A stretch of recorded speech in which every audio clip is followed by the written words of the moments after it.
Alessandro, your new film, The Wizard of Lies, recounts the stunning story of the Bernie Madoff Ponzi scheme. You play one of his sons, Mark Madoff. I want to start by asking about the relevancy of this story to today. Why was it important to tell this story today? Hmm. That's not obvious. Well, I want your opinion on that. Hasn't Bob De Niro been explaining that to everybody for the past 3 weeks? I could use the same language he uses, but I might offend some people. Yeah, look, this sort of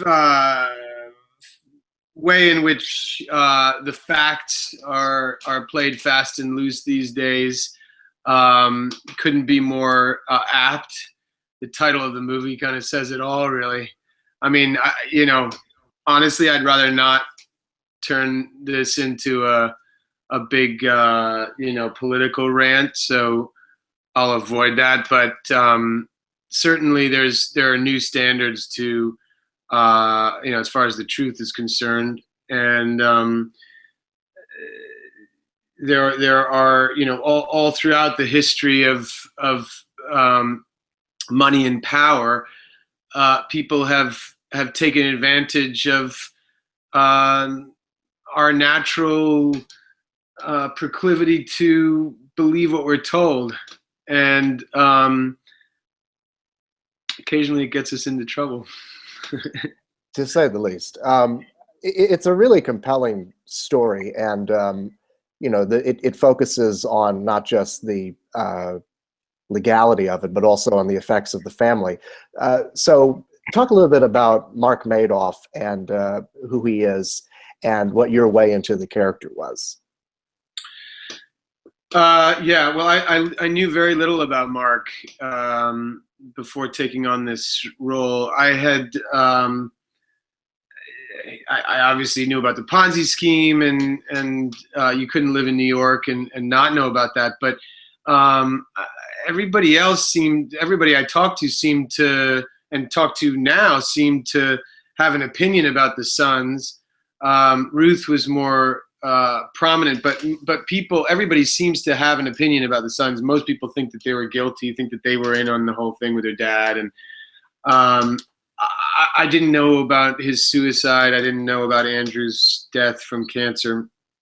So I was coming at it really from with innocent eyes, and to me, really, his whether or not he was involved in the Ponzi scheme wasn't that important to me. It was much more important that I understand what kind of a person he was, and emotionally how he handled the whole situation, and what his relationship was like with his father in particular, and to try and find a way to play somebody who, having grown up with wealth and comfort and some kind of sense of entitlement, could end up in such a state of desperation, state of despair, and the feeling that even though he was a very loving father by all accounts, that he just couldn't, he didn't want to live anymore. And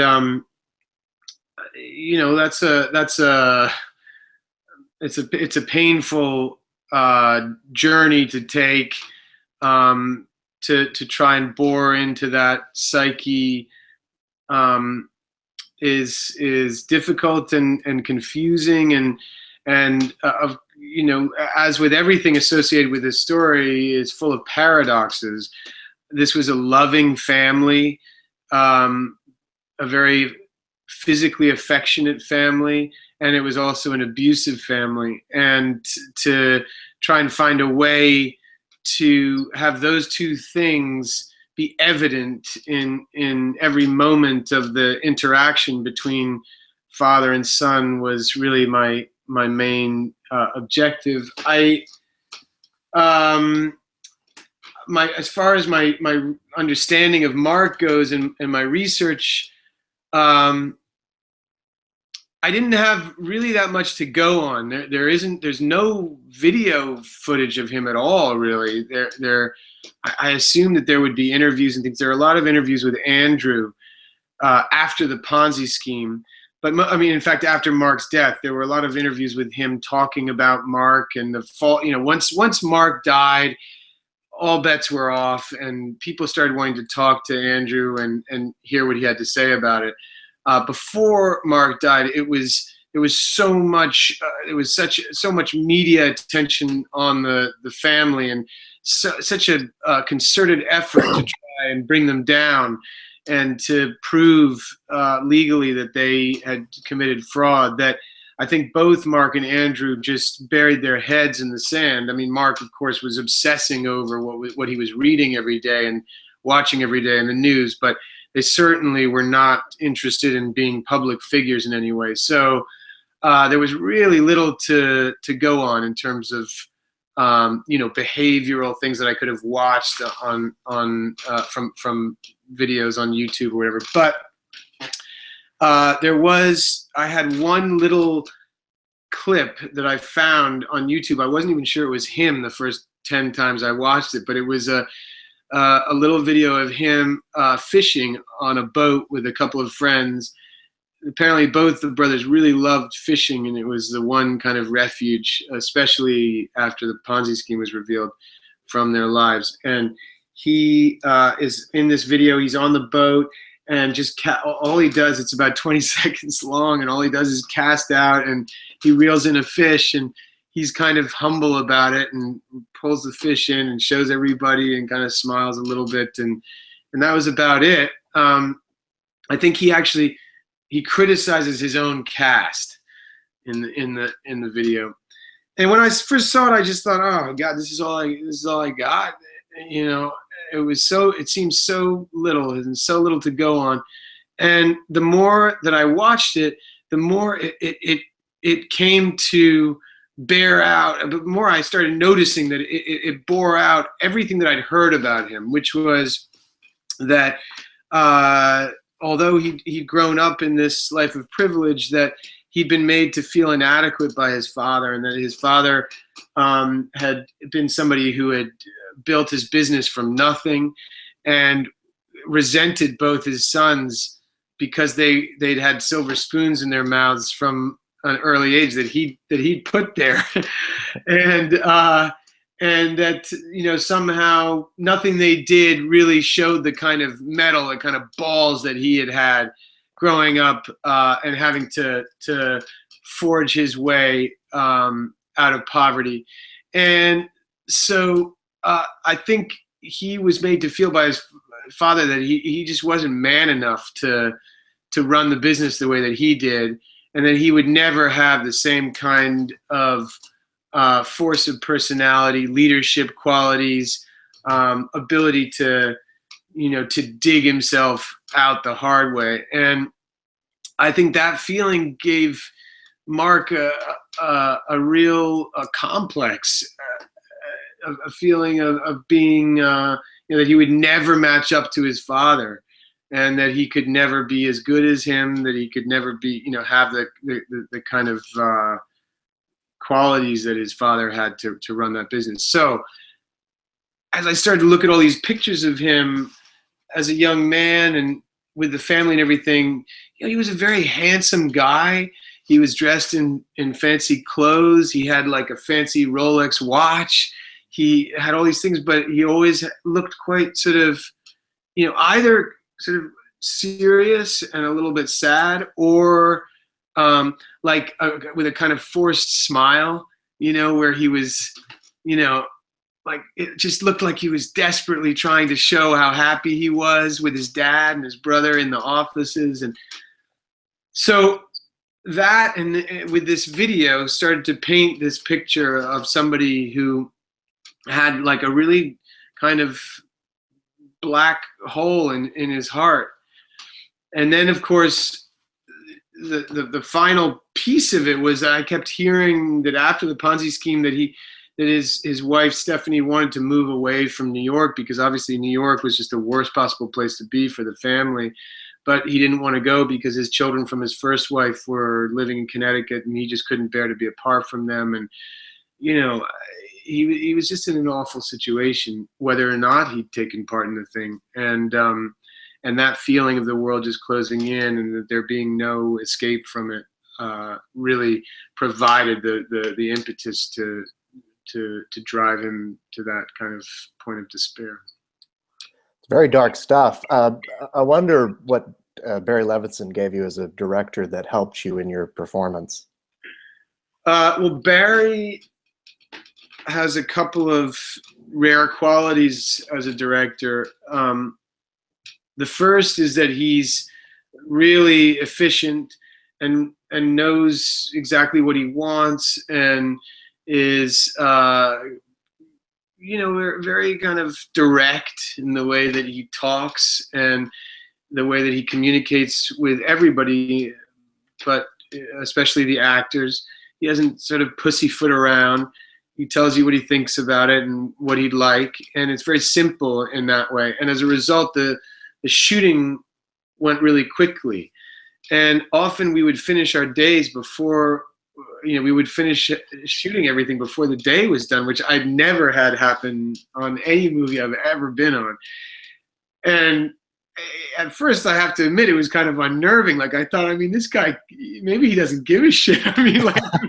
How can we possibly be finishing these scenes ahead of schedule if he really is being vigilant about the performances?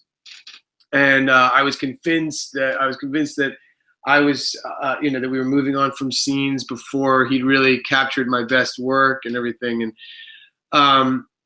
but that I was proven wrong about that when I saw the movie and saw how good even actors were who had just a couple of lines in the movie. That's always an indication of a good director, when you see a performance from somebody who appears for just a blink of an eye in a film and actually brings something special and unique and real and surprising to that little role. And that was true across the board. But what the other thing was that what that pace of filming afforded him was to create certain situations where there was a huge amount of freedom. And Barry was determined as much as possible to find moments of spontaneity in the performances. And some of the, I think, most crucial parts of my performance in the movie came, A, were not in the script, and B, came as a result of him finishing the shoot day and then experimenting with the time that we had left. And I don't know if you remember the whole sequence before the suicide where he's really kind of at his lowest ebb and starting to kind of spin out of control, and he starts making all these phone calls, and it's right before you find him hanging there in the hallway. And we had shot everything there was to shoot in the apartment that we were using for Mark's apartment.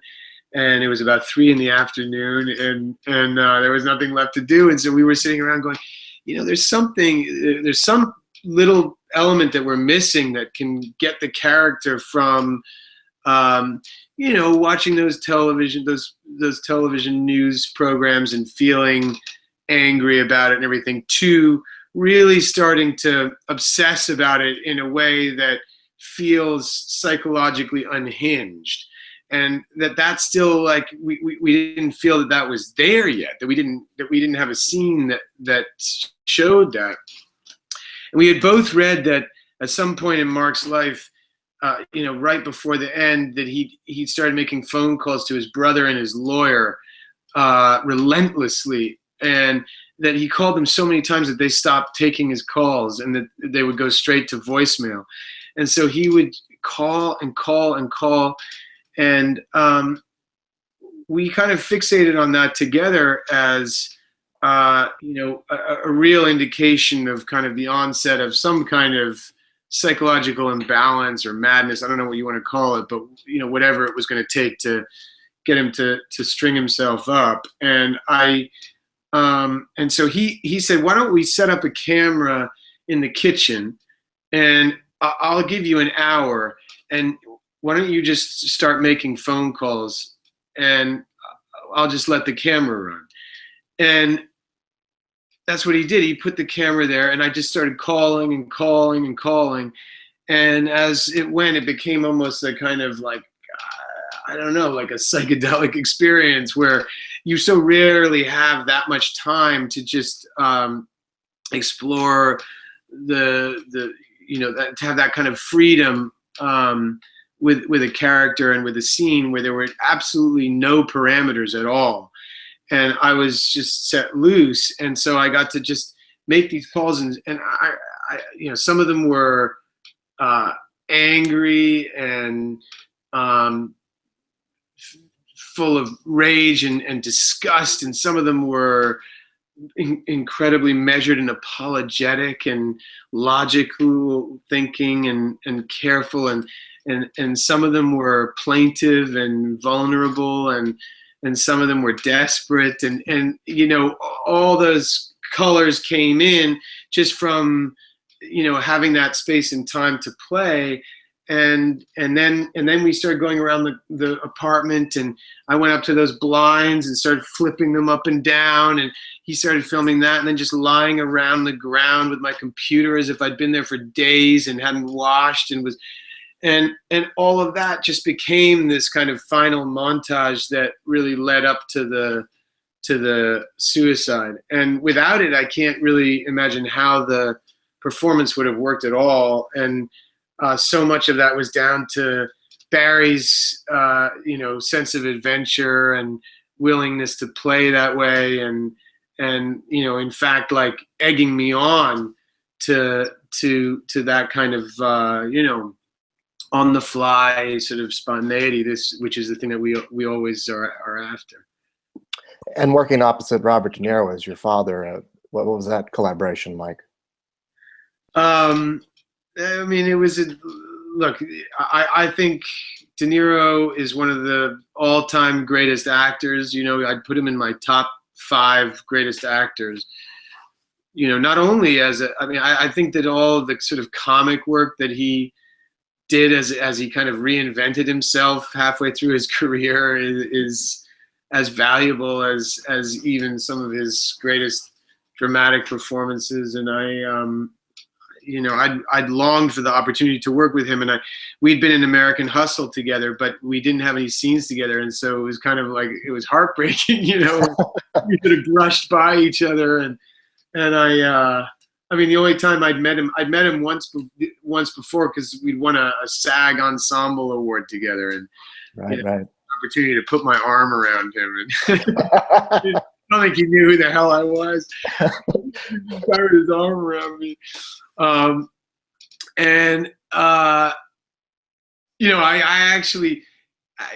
There was a weird coincidence. My grandfather was friends with his dad because they were both Italian artists in New York in the same era, in the 1950s and 60s, and they had hung out together in the same circles and everything. And so we had that kind of like strange little history together. But yeah, I really didn't know him very well until I was called up to do, saying that they were interested in me playing this part, and they wanted me to meet up with him. And I had been doing The Elephant Man, the play with Bradley Cooper, which we'd done on Broadway, and had moved to London at the time.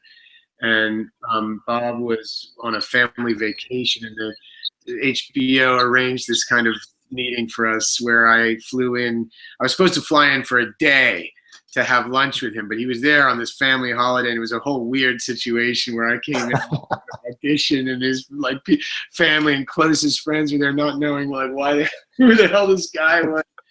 That was crashing their lunch, and he ended up inviting me to stay for 3 days with him on this like European vacation, and we had this incredible time together. So coming into the filming, we'd spent some leisure time together, which did make a big difference for me, probably more than anything, just in terms of feeling like I could be in the same room with him without feeling,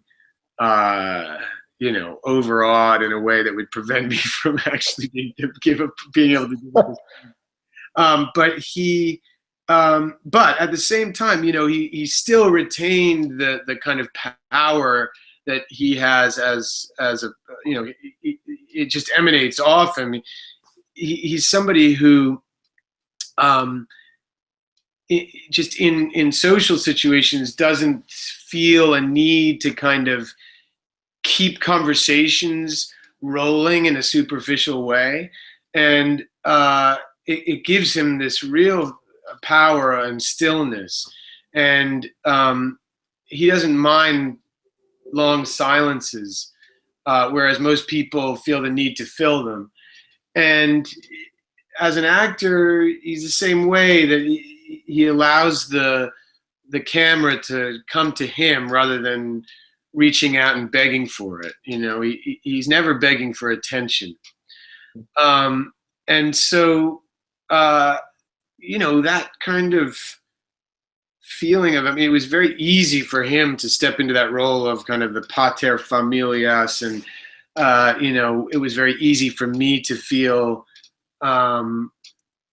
that dynamic of being undermined by somebody that you were longing to impress, and who sometimes would dole out that little scrap of approval, and then other times smack you like a puppy. And so I encouraged that as we went along. Well, Alessandro, thank you so much, and congratulations on The Wizard of Lies. Thanks a lot. Good to talk to you. Great talking to you as well. Have a good one.